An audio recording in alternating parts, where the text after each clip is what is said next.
La Patrona épisode 122 et 123. Le procès continue, l'avocat d'Hannibal fait en sorte que Hannibal soit enfermé dans un hôpital psychiatrique, que son état est toujours fragile. Rodrigo dehors prévient Antonia ce qui l'attend à l'intérieur et pire vaut mieux rester, mais cette dernière fait le dur, déclare-elle à traverser le pire, qu'elle est habituée à ce genre d'humiliation, elle sera toujours vainqueur. Rodrigo la supplie de pas entrer, mais elle l'a pas écouté.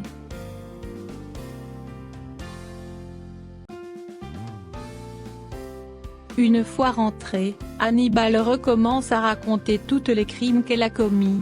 Antonia se défend, fait semblant de pas savoir de quoi il parle.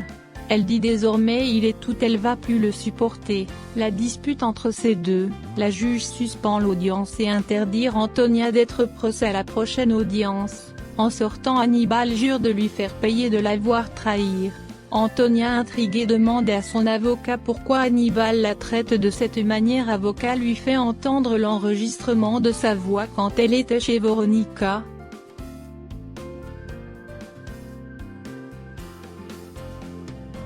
Il lui fait comprendre après ce qu'Hannibal a fait, ce serait difficile de la défendre.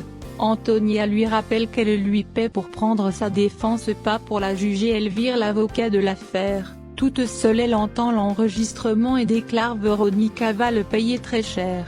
Elle appelle Macario et l'offre $2 millions pour ajouter Veronica sur la liste pour la tuer.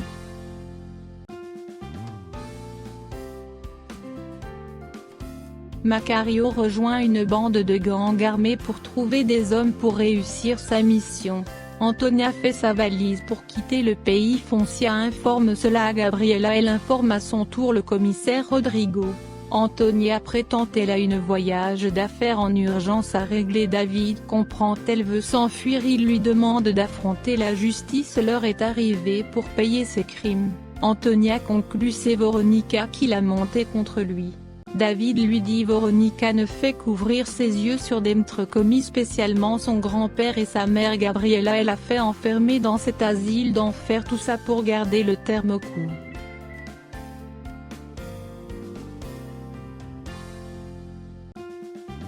Antonia le traite d'ingrat. David lui rappelle qu'elle a volé la mine de son père, tout l'argent qu'elle a dépensé provenait de la mine, puis elle s'en va. Antonia le suit, lui demande pourquoi il rejoint le camp des ennemis. David réplique parce qu'ils sont du côté de la justice.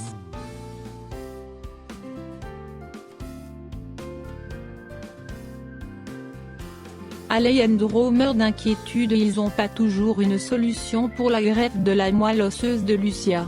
Veronica passe à une échographie, elle découvre son bébé est un garçon. Alejandro les surprend en pleine conversation, elle prétend c'est du bébé de Francesca, elle parle. Alejandro félicite Francesca puis s'en va.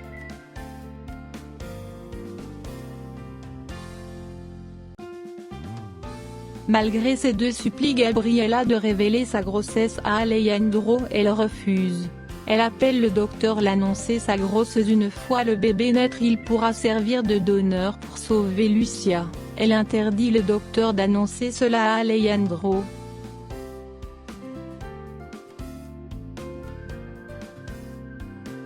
Rodrigo apporte une ordonnance d'un juge pour éviter tout départ du pays.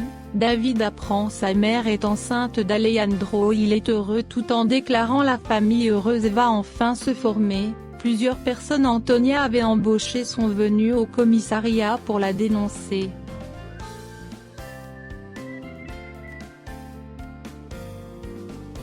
Le lendemain, le procès reprend. Une pause est faite en attendant pour prononcer le verdict. Quelque temps après le verdict est prononcé, Hannibal est reconnu coupable et condamné à 60 ans de prison. Avant de retourner en cellule, Hannibal présente des excuses à Constanza et Ricardo.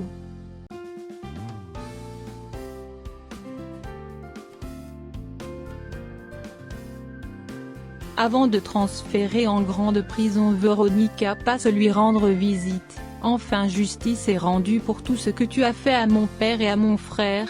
Hannibal étonné lui demande de quel frère elle parle, qu'il connaît même pas sa famille. Elle lui rétorque qu'il la connaît depuis longtemps parce qu'elle est Gabriela Suarez et qu'elle est devenue Veronica grâce à l'argent de l'oncle de Constanza. Elle lui reproche toutes les crimes. Il a été complice avec Antonia et lui raconte l'affaire d'ADN. Elle lui a envoyé au sujet d'Alejandro. Elle jubile sa victoire de mettre les deux dos à dos. Hannibal la supplie d'avoir pitié. Gabi lui fait des adieux puis elle s'en va.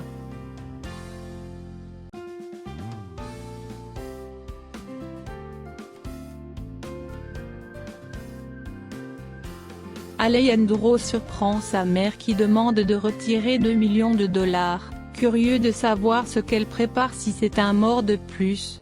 Antonia prévient Macario. Alejandro la surveille de le maîtriser pour pas saboter le plan. Macario lui tend une embuscade. Il le frappe à plusieurs reprises et l'emmène dans la voiture.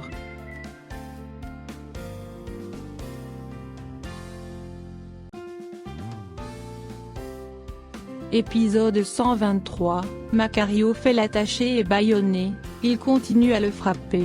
Irène et Lucio vivent leur romance. Gaston dans son émission parle de l'emprisonnement de Hannibal, qu'il reste encore la tête du serpent à attraper.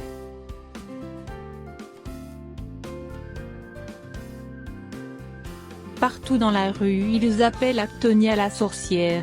Elle rend visite à Hannibal en cellule, lui souhaite bonne chance dans la prison, qu'il mérite tout ce qui lui arrive, d'avoir volé son innocence à 15 ans, d'avoir l'obligé à sa mère de la vendre en tant que prostituée.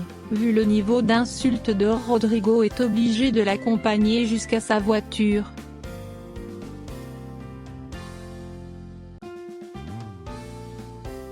Veronica remercie les gens qui ont accepté de faire les dépositions contre Antonia. Hannibal est envoyé en grande prison. Il retrouve une corde et une lettre laissée par Antonia, lui demande de faire bon usage de la corde.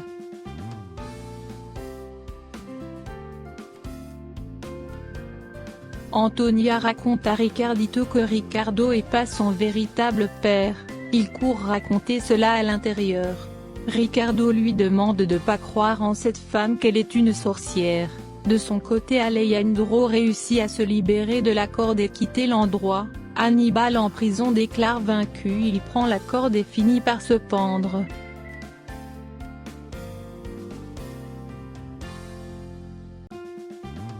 Macario avec sa bande débarque chez Veronica. Il tue plusieurs de ses agents dehors et attache les autres. Il réussit à rentrer à l'intérieur grâce à ses techniques apprises à l'étrangère. Elle maîtrise Macario. Elle dit ça fait longtemps qu'elle attend ce moment. Elle lui rappelle le jour où il a frappé jusqu'à perdre son bébé. Elle le frappe tout comme il l'a frappé dans cet asile. Malgré sa supplication, il n'a pas arrêté qu'elle va faire de même.